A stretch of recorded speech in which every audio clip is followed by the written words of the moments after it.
Со 6 милиони евра ќе се реконструира патот кон единствениот скијачки центар на исток од Пониква. Градежните работи опфаќаат делница од 10 километри должина и 6 метри широчина. Тука сме на Пониква, едно од најатрактивните туристички зимски центри во Источна Македонија. Покрај онај што ќе значи, се разбира, реконструкција на овој пат, се работи сериозно на развој на туризмот.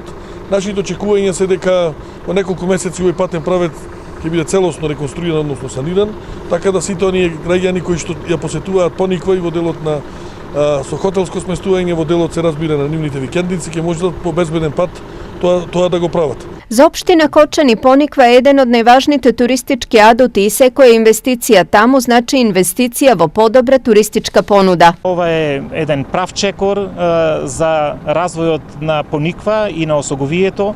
Навистина безпристапен пат ова не може да биде можно и дека ова возможува да Пониква и Осоговието продолжат да се развиваат во правец кој што ние го веќе одамна имаме замислено и зацртано во нашите долгорочни планови. Патот кон Пониква е дел од планираните инфраструктурни активности во Кочанскиот регион. Од понеделник почнува другиот пат тркање пишица кој што се офаќа исто така во општина Кочани и да не го повторувам експресниот пат кој што се гради од Штип према Кочани, а во меѓувреме се завршува еластичната ограда, се друго е рехабилитирано на патот од Кочани, Македонска Каменица до Делчево. Вкупно во целиот регион државата најавува инвестиции во инфраструктурата од околу 60 милиони евра.